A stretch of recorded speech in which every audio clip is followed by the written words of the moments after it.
Level 1, the recruit. You're 18. You don't walk into the Marine Corps. You fall into it. Maybe college wasn't an option. Maybe the town you grew up in had a ceiling you could already see from your bedroom window. Maybe a recruiter shook your hand outside a strip mall in Columbus, Georgia, and told you that most people go their whole lives without finding out what they're actually made of. You decided you wanted to know. 6 weeks later, you're standing on yellow footprints painted on asphalt outside a receiving barracks at Marine Corps Recruit Depot, Parris Island, South Carolina. It's 2:07 in the morning. The air is thick and wet and smells like salt marsh and motor oil. A bus door opens before the engine stops, and a drill instructor in a pressed uniform and a campaign cover steps on. He is not there to welcome you. You have 12 seconds to get off the bus. You don't know that yet. You find out the hard way. By sunrise, your head is shaved. Your civilian clothes are in a bag being mailed home. Your name has been replaced by a title. Recruit. Not your name. Not your nickname. Not the person your mother knows. Recruit. The bottom. The only honest place to start. The squad bay holds 80 recruits on iron-racked bunks. 1 bathroom. 2 minutes to shower. Lights on at 0500. Some recruits haven't slept. It doesn't matter. You eat in under 4 minutes, standing, powdered eggs and cream of wheat. You stop tasting it by day 3. The first week is called Forming Week. You are not yet training. You are being processed. Medically checked, gear issued, rules explained at a volume that leaves your ears ringing. The drill instructors move through the squad bay like weather. They are not angry. Anger is personal. What they are is precise. On day 4, a recruit 2 racks down drops his rifle during drill. The drill instructor doesn't yell. He stands over him in complete silence for 11 seconds. You count them. And then quietly tells him to begin again. The silence is worse than the yelling. You remember that. By week 6, you can field strip your M16A4 in the dark by feel alone. By week 8, you qualify on the rifle range at 500 yards and feel something shift in your chest that you don't have a word for yet. By week 12, you stand on the parade deck in a pressed uniform while your family watches from the bleachers, and for exactly 1 moment, everything that brought you here makes sense. Then the moment ends, and the real thing begins. Level 2, the private. You're 18, almost 19. You graduate Parris Island, and you are given a rank, private. E1. 1 stripe that isn't even a stripe, it's the absence of one. You are assigned to Marine combat training at Camp Geiger, North Carolina. Every Marine, regardless of eventual job, comes through here first. 29 days of learning how to move, communicate, and fight as a unit before MOS school begins. The instructors here are different from drill instructors. Quieter, more specific. They correct your technique the way a carpenter corrects a measurement. Without drama, because the stakes are obvious enough without it. You learn to move in a fire team. You learn to low crawl through red Carolina clay for 200 meters with blank rounds firing overhead. You learn to read terrain until the contour lines feel like something you can touch. You learn that being lost and being dead are closer than you ever imagined. Your bunkmate is a kid from Flagstaff named Okafor. He studies his manuals after lights out with a small flashlight. You give him grief about it the first night. By the 3rd night, you're reading yours. One evening, your fire team gets its movement order wrong and ends up 200 meters off azimuth in the dark. Your team leader, a lance corporal named Briggs, doesn't panic. He pulls his compass, takes a reading, adjusts, and moves. No explanation, no blame, just correction. You file that away. You are assigned MOS 0311, Infantry Rifleman, sent to School of Infantry West at Camp Pendleton, California. 59 days learning the mechanics of your job. Patrolling, breaching, urban movement, how to be the tip of something much larger than yourself. You check into 1st Battalion, 5th Marines with your sea bag over your shoulder. A staff sergeant looks at your orders, looks at you, hands them back. "Private," he says, "nobody here cares what you did at SOI. Start from 0. You nod. You already knew. Level 3, the Private First Class. You're 19. The promotion to Private First Class comes after 8 months with a satisfactory conduct record. No ceremony. One morning, your staff sergeant slides new collar insignia across his desk and tells you not to let it go to your head. It doesn't. The rank changes nothing about what you do every day. You still wake at 0500. You still carry a full combat load on every hump. You still pull the worst watch rotations, 0200 to 0400, the hours when the body argues hardest with the mind. You still eat last when chow runs short. But something small has shifted. The newest privates watch you now, not consciously, just the way junior people watch whoever is one step ahead of them, looking for information about what's coming. You deploy to Okinawa, Japan, a 7-month rotation with the 3rd Marine Division. You expected something dramatic. What you get is field exercises, live fire ranges, joint training with Japanese ground self-defense force units, and a remarkable amount of waiting interrupted by brief, intense stretches of work. Boredom in a military context isn't passive. It's active. It gets inside people. A Marine in your platoon named Castellano starts missing formation by minutes. First once, then twice. Your squad leader, Sergeant Vidal, pulls him aside after the 3rd time. You're close enough to see the conversation without hearing it. Castellano's jaw is tight. Vidal speaks for 2 minutes without raising his voice. When it ends, Castellano nods once. He is never late again. You think about that conversation for weeks, the economy of it. The way Vidal used exactly the right amount of pressure and no more. On a night exercise near the Yanbaru forest in the island's north, you pick up sound of movement off your left flank before anyone else does. You signal. The patrol halts. Vidal redirects the element. At the debrief, he goes around the circle and pauses at you. PFC, Caldwell heard it first. Talk us through what you noticed. That is the first time in your Marine Corps career that someone asks for your read on a situation. You give it clearly, without adding what you don't know. Vidal nods. You fly home 8 months later. Camp Pendleton smells like eucalyptus and jet fuel. You are 20 years old, and you are already a different person than the one who stood on those yellow footprints. You're not sure the old version would recognize you. You're not sure that's a bad thing. Before we go further, if you've made it this far, comment what you want next, hit that like button right now, and subscribe so you don't miss what's coming next. We upload every single day. Level 4, the Lance Corporal. You're 20. Lance Corporal.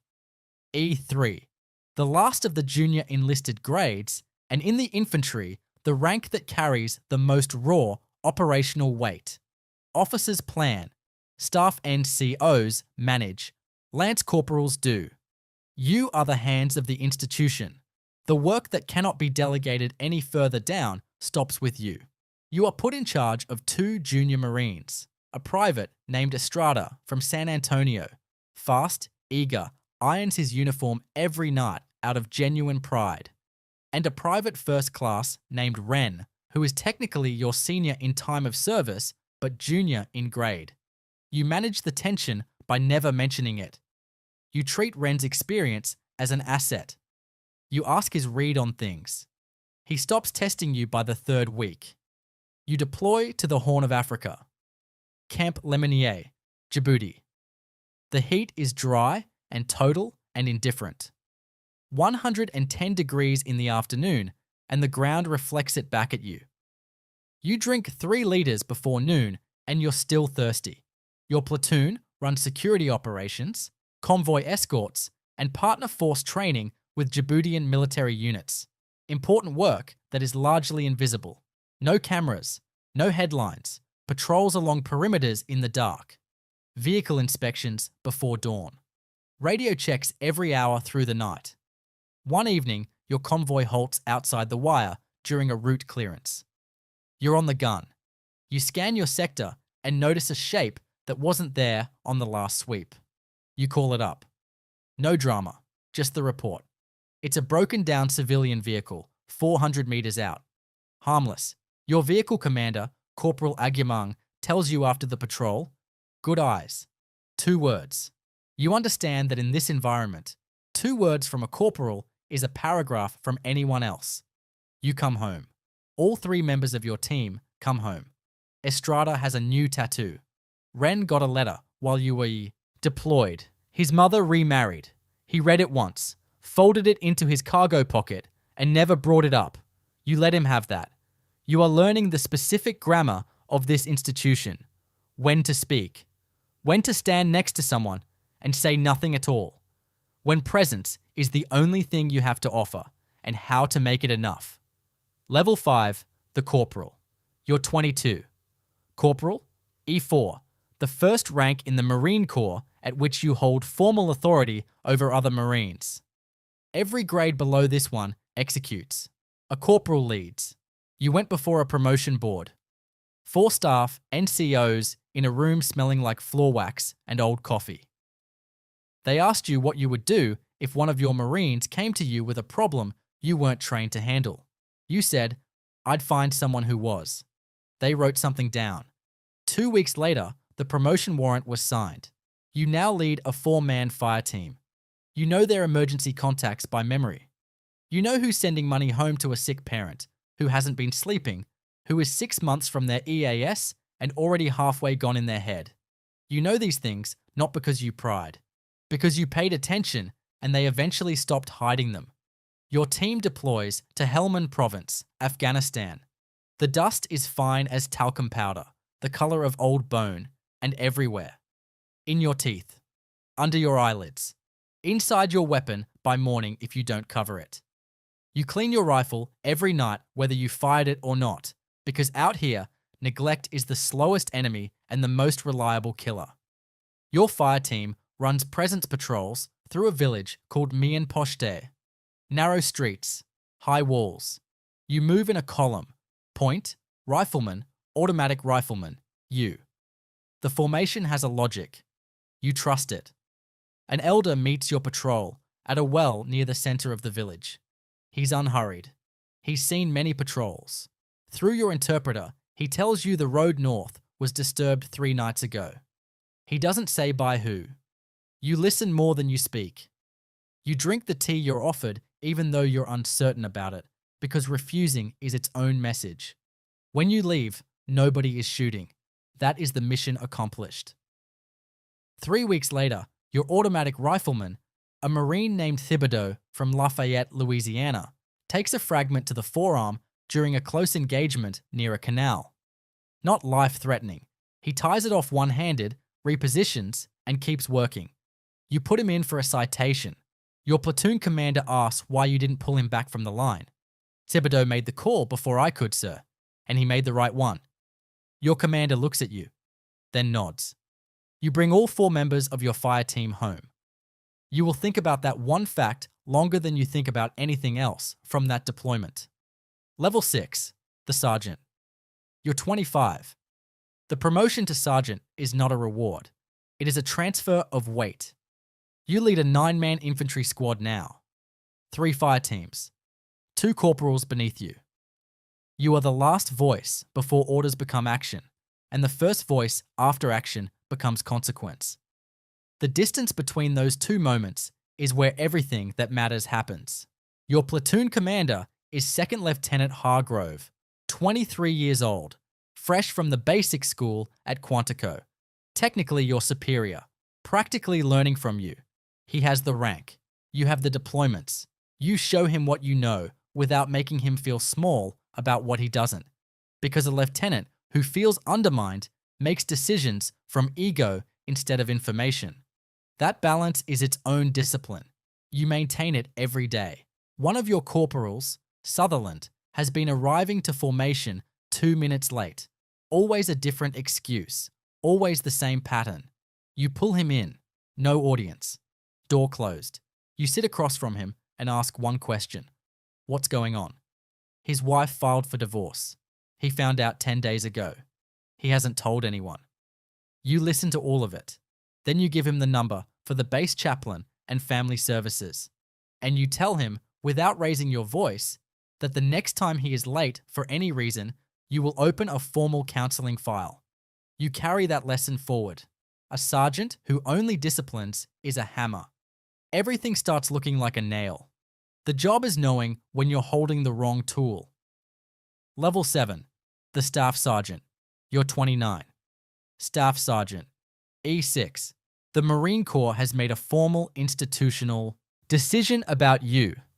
You are a career Marine. You belong to this organization in a permanent and professional sense.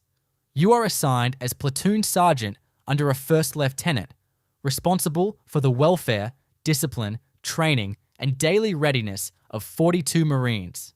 You know every name.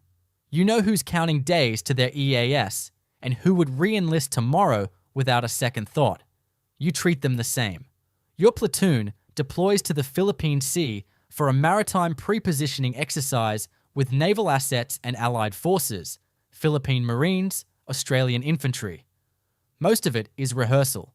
Amphibious landings, ship-to-shore movements, joint rotations. The challenge isn't the work. It's maintaining sharpness when there's nothing immediate to sharpen against. You build a training rotation that puts every Marine, including the most junior, in a position to lead something. A PT session, a weapons class, a land navigation block. Some of them are terrible at it. That's not the point. The doing changes them in ways watching never would. Your company commander, Captain Ferreira, calls you in one afternoon. A staff sergeant in another platoon has been relieved for conduct issues. He asks, without specifics, what you think tends to go wrong at the staff NCO level. You tell him it starts small and goes unnoticed, which means someone in the layer above wasn't watching closely enough. Not because they didn't care, because they got comfortable. He asks if you're saying the system failed him. You say, the system and the people in it are the same thing, sir. There's no separation. He dismisses you without responding. 4 days later, he restructures the observation and mentorship rotation across the entire company. Your name is not attached to the change. That is fine. That was never the point. Level 8, the Gunnery Sergeant. You're 34, Gunnery Sergeant. In the Marine Corps, junior Marines say the title the way people say the name of something they respect and are slightly afraid of at the same time. You are the company Gunnery Sergeant, overseeing technical readiness, discipline, and training standards for a weapons company. 3 platoons, their NCOs, and the crew-served weapon systems that define your unit's combat capability. Machine guns, mortars, anti-armor missiles. Every piece is your responsibility. You travel to Hohenfels, Germany, for a multinational NATO exercise. British Royal Marines, German Gebirgsjäger, Italian and Dutch Marine units. The tactical cultures are immediately interesting. The Germans operate with methodical precision. The British adapt quickly in ways that occasionally unsettle their own command structure. You observe everything. You carry the same green notebook you've had since your first deployment. It's on its 3rd set of pages. On day 4, a crew-served weapons malfunction during a live-fire iteration halts the exercise. Nobody is hurt. But the timeline falls behind 35 minutes, and the senior Marine officer, Lieutenant Colonel Prescott, wants to know why the system wasn't flagged before the iteration began.